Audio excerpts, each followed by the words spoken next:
போன மினி விலாகில் கோயிலுக்கு போகிறோம் எல்லாம் ஷேர் பண்ணியிருந்தேன். என்னென்ன சமையல் பண்ணோம் நெக்ஸ்ட் வீடியோவில் ஷேர் பண்ணுறேன்னு சொல்லியிருந்தேன். அந்த வீடியோ தான் இது.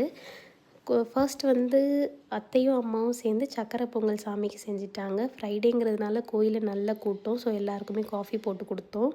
அதுக்கப்புறம் சிக்கன் மசாலா பண்ணலான்னு சொல்லி வெங்காயமும் தக்காளியும் கட் பண்ணி வச்சுட்டேன்.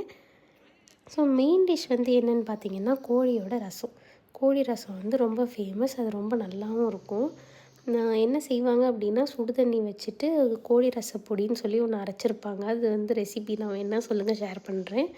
ஸோ அந்த பொடியை போட்டு சின்ன வெங்காயம் நிறையா போட்டு மஞ்சள் தூள் உப்பு அதெல்லாம் கொதித்தோடனே கோழியும் அதில் போட்டு கொதிக்க விடணும், அவ்வளோதான். ஸோ இது ரொம்ப சிம்பிளான ரெசிபி, ஆனால் அதோட டேஸ்ட்டு சூப்பராக இருக்கும். அதை வந்து அப்புறம் முட்டை வந்து நாட்டுக்கோழி முட்டை வச்சுருந்தோம். கிரேவி பண்ணலான்னு சொல்லி எண்ணெய் தேடினா வதக்கிறதுக்கு எண்ணெய் கொண்டு போகல. அதனால சிக்கனு வெங்காயம் தக்காளி எல்லாத்தையும் போட்டு பாயில் பண்ணியாச்சு. அதோடு வந்து மஞ்சள் தூள் மிளகாத்தூள் மல்லித்தூள் உப்பு போட்டு சேர்த்து கிண்டி விட்டு கொதிக்க வச்சுட்டேன். அதுவும் நல்லா தான் இருந்துச்சு. சாமிக்காக செய்யும்போது எல்லாமே ஒரு நல்ல டேஸ்ட்டாக தான் இருக்குது. சூப்பராக வந்துருந்துச்சு அதுவுமே. ஃபைனலாக வந்து இதுக்கு பேர் சுவரொட்டி. உங்களுக்கெல்லாம் தெரியும் பிடிக்கும்னா கண்டிப்பாக கமெண்ட் பண்ணுங்கள்.